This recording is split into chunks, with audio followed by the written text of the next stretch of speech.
Assalamualaikum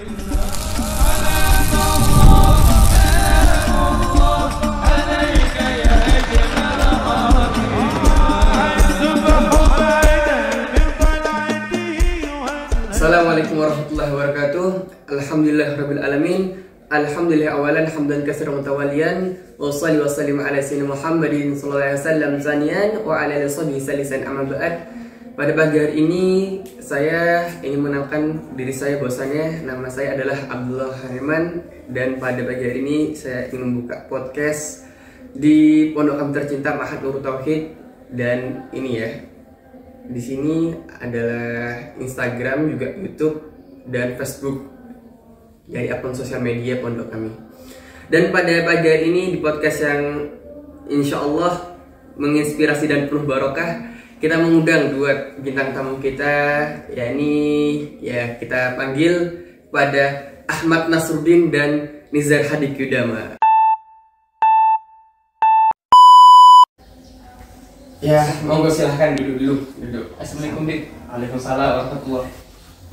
Assalamualaikum, Dik. Waalaikumsalam warahmatullahi. Terus duduk. Nggih, monggo silahkan. Yuk. Sampeyan sketch ake. Ya, gimana kabar ini? Alhamdulillah. Sebelumnya ya tunggu kita perkenalan dulu para penonton supaya yang dikatakan dosennya kalau nggak kenal kan nggak saya. Monggo jenengan kenalan dulu. Ya, dari saya. Ya, dari Permisi, saya ingin memperkenalkan diri saya sendiri. Masuk kamera dong, masuk kamera. Nama lengkap saya Ahmad Nasruddin, bisa dipanggil Ahmad. Juga alamat saya dari Seririt Bali. Tehnya gimana? Ya, terus Dan untuk saat ini umur saya sudah menginjak 17 tahun, dan tahun ini juga akan menginjak umur 18 tahun. 17 tahun. Berarti tahun ini 18. Ya. Bulan apa lagi?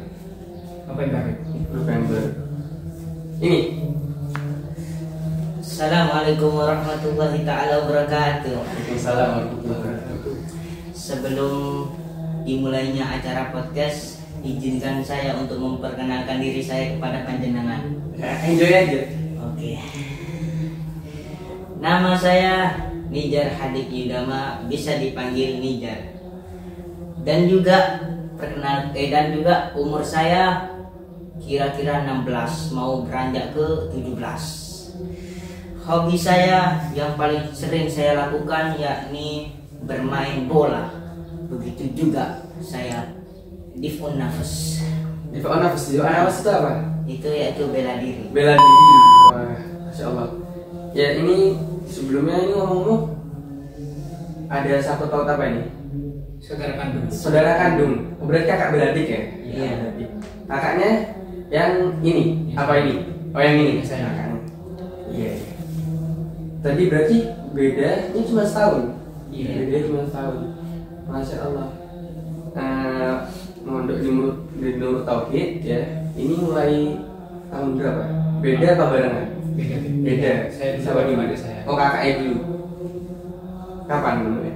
Insya Allah tahun 2017-2018 ajaran tahun tersebut. Tahun ajaran 2017 sampai 2018. 2017 sampai 2018. Mulai saya mulai semua. Oh, ajarannya 2017 sampai 2018. Berarti adiknya 2018 sampai 2019. Zaman corona 2000 berapa ya? 2020 ya? 20. Betul. Iya. Berarti mondok di sini sudah berapa tahun? Alhamdulillah sudah kira-kira 5 tahun. 5 tahun berjalan ya, menuju ke 6 tahun berarti. Wah, Masya Allah. Selama ini yang dijadikan tujuan utama mondok di Nurul Tauhid itu apa? Tujuan utama saya dari sebelum saya mondok ini, meneruskan dakwah dan melanjutkan warisan dari Rasulullah SAW. Allahumma shalli wa sallim baik alaihi. Yaitu ilmu dan juga akhlakul karimah. Jadi bukan itu saja tujuan utama saya. Diminum santai, ini jajannya dimakan. Iya. Ya, mau teruskan. Karena kenapa? Saya ingin memberikan kebanggaan kepada orang tua saya bahwa saya bisa melanjutkan dakwah Rasulullah walaupun tidak dengan jihad tapi dengan belajar untuk memahami ilmu agama sedalam-dalamnya. berarti jihad itu nggak harus berperang ya, belajar itu juga termasuk jihad berarti. Dan moto motivasi yang jenengan jadikan keseharian itu apa? Mungkin dari Al-Quran atau hadis sebagainya sudah dihafal? Kalau saya mengambil dari syair. Syair? Iya, syair apa? Ini yang syairnya itu innal fata man yaqulu ha ana laisa fata man yaqulu ana. Innal fata man yaquluha anada. Artinya Sesungguhnya seorang pemuda itu, maksudnya pemuda yang sukses itu ialah yang mengatakan bahwa dirinya dulu aku sendiri yang berusaha. Laisa fata man yaqulu kana. Dan bukanlah pemuda yang sukses itu mengatakan aku nih sukses karena ayah kaya, karena ayah. oh, jadi menurut dengan ini sama-sama yang ambil dari saya tadi, orang pemuda itu yang dia tuh jadi dirinya sendiri, bukan ngadain orang tua gitu ya. Oh iya. Untuk saat ini gimana? Apakah sampean ini sudah berusaha atau merasa menjadi diri sendiri sehingga tidak mengandalkan orang tua? Mungkin ada dampak positif atau gimana? Kalau saya merasa diri sendiri masih setengah. Oh, masih setengah. Belum sempurna. Karena saya juga masih membutuhkan orang tua ataupun uang kebutuhan dari orang tua. Oh iya betul. Di umur berapa ya? 17 tahun ini. Oh, iya. Lalu mengapa jangan ambil dan jadikan kalam ini sebagai moto atau motivasi keseharian? Karena saya ingin, walaupun bapak saya itu hanya sebagai pedagang bakso, jujur identitas saya itu bapak saya ini untuk saya ini sampai dari 2001 insya Allah sampai tahun sekarang masih jualan pedagang bakso. Jadi saya walaupun bapak saya itu pedagang bakso, tapi saya ingin membanggakan nama bapak saya itu karena diri saya sendiri. Iya, keren. Insya Allah. Dan tujuan kedepannya, ya selain sebab daripada jenengan mondok di sini itu tujuannya apa ke depan itu? Agar saya bisa melanjutkan generasi pondok ini sampai seterusnya. Meneruskan ilmu Rasulullah sampai akhir hayat saya ataupun kematian saya nanti sudah datang. Cita-citanya apa? Insya Allah cita-cita saya kalau saya dari saya diri sendiri yakni menjadi guru. Menjadi guru. Oh, mulia sekali menjadi guru. Tapi guru itu kan gajinya sedikit. Kenapa harus menjadi guru? Walaupun gaji sedikit, yang penting saya tetap bisa memahami, bisa memantapkan, bisa menanyakan ilmu yang telah saya pelajari ketika saya mondok. Tapi gaji sedikit itu cuma di Indonesia ya. Di Indonesia, kalau di luar negeri, insya Allah gajinya lebih tinggi ya. Iya kan? Loh, karena dokter itu nggak bakal mungkin mungkin bisa tambah guru. Wah, jadi guru itu tinggi, tapi di negara kita ini guru gajinya sedikit. Wah, gimana? Coba seandainya sampai ini ke Dubai, atau enggak ke luar negeri, kan pernah saya dengar bahwasanya kalau seseorang yang menjadi guru di luar negeri itu gajinya lebih tinggi. Lebih tinggi. Alasannya kenapa?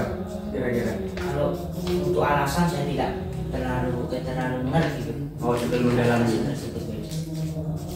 Ya. Ya. Dan monggo sampean. Enggak, gantian. Sekarang adiknya. Jadi tujuan saya untuk ini yaitu saya ingin meneruskan kecerdasan pemuda-pemuda masa kini. Karena apa? Karena pemuda-pemuda saat ini dia terlalu mengandalkan ayahnya dibandingkan dirinya sendiri. Dia mengandalkan, maksudnya ayahnya, contoh ayahnya dia kaya, sampai-sampai dia tidak mau untuk menuntut ilmu dan dia selalu mengandalkan uang ayahnya dibandingkan dirinya sendiri. Padahal masa muda kini hendaknya dicari yaitu sesuatu yang bermanfaat, bukan sesuatu yang tidak bermanfaat. Yang membuat motivasi saya di sini yaitu idza balagal fata isrina amma fa'ada di fakhr wala fakhr. Artinya apabila seseorang pemuda sudah beranjak atau sudah sampai umurnya 20 tahun, maka tidak ada kebanggaan atau kesombongan dalam dirinya. Jadi pemuda itu sebelum nyampe umur 20 tahun sudah dibanggakan ya? Iya, harus nih. Oh ya, silakan. Ini minumnya. Minumnya. Ya apa harus di Sudah, wait, tidak usah repot-repot. enggak ini untuk Gus Ahmad. Oke Gus. Itu tadi jadi pemuda tadi itu Iya. harus mencari jati dirinya sendiri berarti. Iya. Nah sekarang selama ini yang jenengan sudah bisa banggakan untuk diri sendiri ini salah satunya mungkin yang ada kebanggaan dalam hati itu kira-kira apa? Ketika saya menuntut ilmu, ketika saya menuntut ilmu kemudian saya mendapatkan ilmu tersebut, sungguh hati saya terasa senang. Walaupun ilmu itu yang saya dapatkan itu sedikit, itu yang membuat saya senang dan saya ingin meneruskan menuntut ilmu di terus dimanapun dan kapanpun. Dan bukan itu saja, saya ingin membanggakan orang tua itu. Karena orang tua saya pernah ngomong, carilah ilmu sampai ke negeri Cina. Dimanapun tempatnya teruslah cari ilmu gitu. Sampai kapanpun dan dimanapun. Oke. Mungkin salah satu hal dari pondok yang menonjol atau dengan bisa jadikan kebanggaan sama di pondok, mungkin ya ekstrakurikuler, pernah ikut lomba ini menang atau apa. Tapi kan lomba itu bukan menjadi patokan seorang jadi sukses kan. Iya. Enggak, ini cuma pengen tahu aja. Kira-kira apa? Mungkin di persilatan atau gimana? Yang Ya, soalnya ini dengar ini kan nih ikut silat ya. Iya. Ikut silat apa itu? PS1. PS1 itu apa? Persaudaraan sehati hati. Oh, ya. Itu gimana? Berapa tahun dengan belajar? Alhamdulillah 2,5 tahun sedikit. Sudah jadi berarti ya? Alhamdulillah. Sudah jadi. Oh, masya Allah, jadi pendekar itu. Kita ini pendekar, masya Allah. Iya. Wah. Terus, nah ini tujuan nih ikut pencak silat itu apa di pondok? Tujuan utama kita ya dalam mengikuti perguruan PS1 itu yakni awal untuk menyebarkan jihad dengan perang kepada orang-orang kafir yang menjadi-jadikan nama Rasulullah SAW. Kan sekarang di Islam banyak ini penistaan agama. Jika mereka dengan cara kita bisa berani dengan jihad itu. Oke. Dan banyak juga berita-berita bahwasanya ada orang-orang alim ketika dia ceramah berdakwah, pasti ada orang benci, kadang dia dibacok. Jadi selama kita masih ada bela diri pada diri kita, jadi kita bisa untuk membela diri. Kalau ditembak itu gimana? Tembak, iya, wallahu a'lam sudah kita. Oh, tapi yang penting ada ikhtiar ya, Iya, usaha buat untuk menjaga diri. Betul. Gimana dalam persilatan itu yang paling berkesan itu apa? Kesenian. Oh, kesenian. Jadi sekarang sudah ngajar istilahnya ya. Masya Allah, alhamdulillah. Kalau di pondok sekarang ini gimana? Sudah di kelas berapa? Di Nur Tauhid pondok. Halakoh berapa? Kalau saya sendiri, alhamdulillah sudah sampai halakoh khomisah kelas 5 ya. Berarti ini terakhir ya. Setelah halakoh khomisah kan kalau di Nur Tauhid langsung kelas sadidah dah istilahnya kasus sudah. Kalau sadisah ya. Yang keenam sudah tahsis, sudah mulai mengajar di sana. Kalau ini Alhamdulillah saya sudah halakoh Robiah, dan halakoh Robiah itu kebetulan karena ketika itu saya halakoh sani tiba-tiba langsung naik ke halakoh Robiah dan saya itu kaget seperti saya ini naik jackpot. Loh, tapi kan ini nanti kan sudah istilahnya sudah mau udah berapa tahun? 4 tahun. Iya, 4 tahun. 4 tahun. Berarti jadi 5 tahun. Kalau hitungan tahun sudah halakoh khomisah. Cuman karena ada corona waktu itu ya, Iya, mungkin ya, waktu ada COVID itu, jadi agak ditunda. Kelas itu agak ditunda. Iya. Gimana? Yang paling menjadikan pelajaran favorit dalam pondok pesantren itu apa? Pelajaran favoritnya? Kalau saya sendiri 3 pelajaran gitu. Sama? Yang pelajaran yang bagi saya menonjol dan yang paling favorit bagi saya. Yang pertama yakni nahwu. Kedua sorok ataupun tasrif. Yang ketiga fikih. Asik Asik semua. Tapi kalau kena nahwu sama tasrif itu lebih ke pelajaran alat ya. Iya. Terkadang kan sekarang zaman sekarang banyak permasalahan fikir yang ketika ada orang awam ingin memunculkan masalah baru, tapi tidak ada pembahasan di dalam kita, tidak ada pembahasan dalam kitab fikih apapun. Jadi kita berusaha untuk mempelajari fikih lebih dalam agar bisa memberikan jawaban dari pembahasan tersebut. Iya.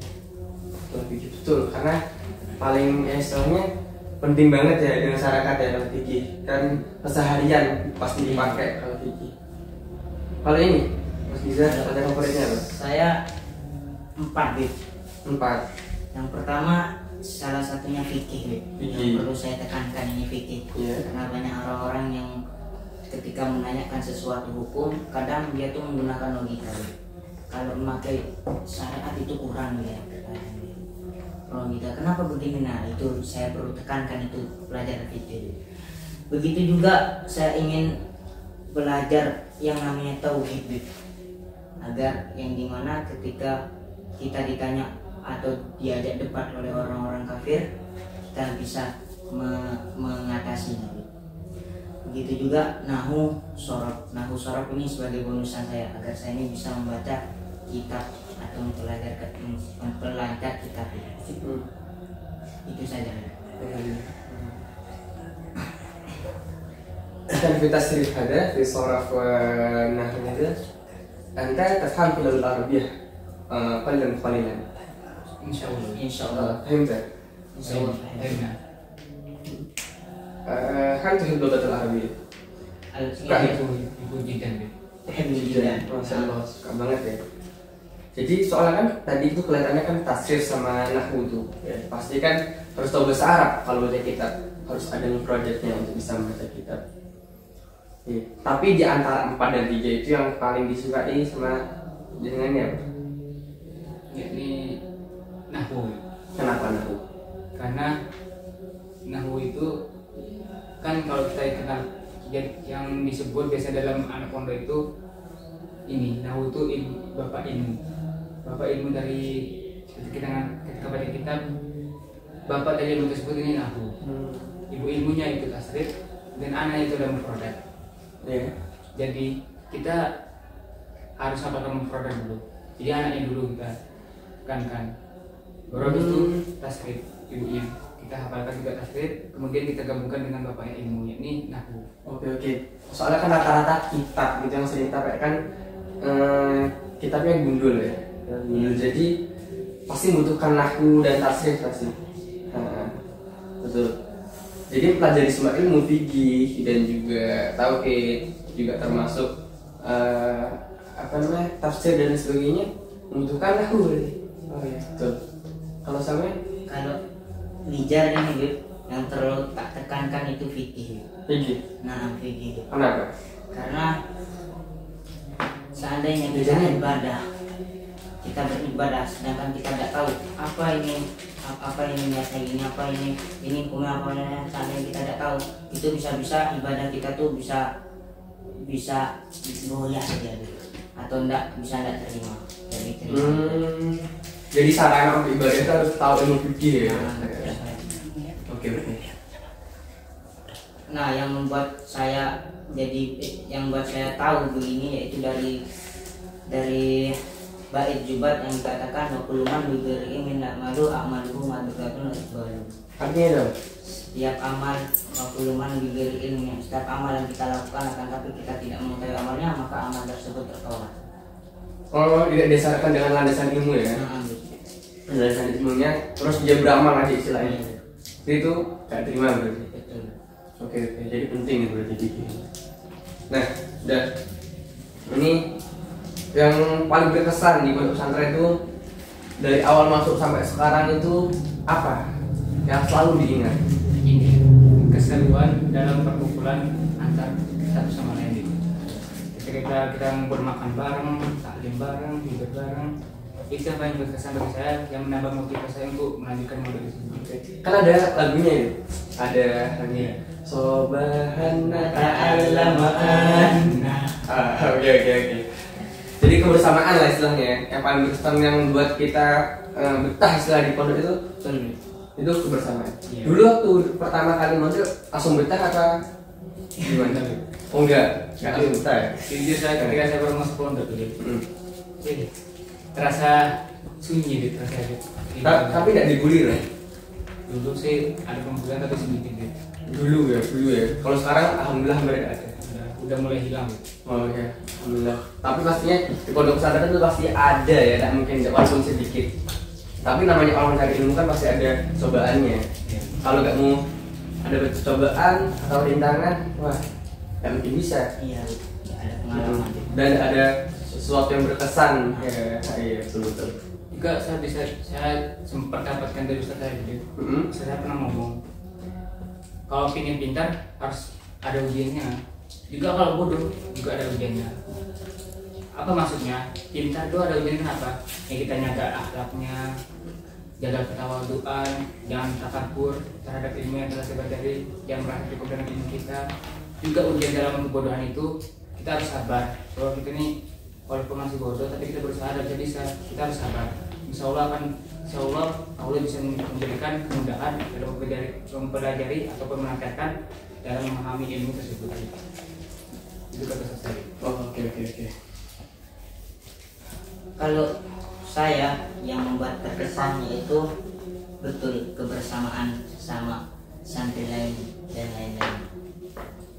Dan juga yang membuat terkesan yaitu saya senang alhamdulillah karena mondok itu bisa menggembleng hati seseorang. Jadi dimana kita ketika masa-masa ketika ada teman yang memberitahu suatu kebaikan, jadi hati kita terasa tergembleng hatinya untuk belajar gitu. Berarti yang saya tangkap dari yang sampaikan tadi itu kalau orang hebat itu gak instan berarti ya. Iya. Pasti pelan-pelan dulu Iya, ada rintangan gitu. Oke. Ya, terakhir pesan yang mau disampaikan ini buat para penonton itu apa? Satu dulu. Ya, dari saya. Untuk para penonton atau para santri yang mondok dimanapun pondok pesantren, pesan saya cuma satu. Ada makalah yang mengatakan dasar ilmu bikasratihi walakinal ilmu bibarakatihi. Apa artinya? Yakni bukanlah ilmu dengan banyaknya ilmu, tapi ilmu itu dengan barakahnya. Jadi untuk santri-santri yang mondok di pesantren, walaupun pesantren di Kalimantan, di Sulawesi ataupun Jakarta ataupun pondok-pondok pesantren yang ada di Indonesia, ingat kalau kalian punya ilmu kaya itu jangan pentingkan bahwa kalian semua merasa cukup dengan ilmu kalian, tapi carilah barokah agar membuat ilmu kalian itu menjadi keberkahan dalam hidup kalian.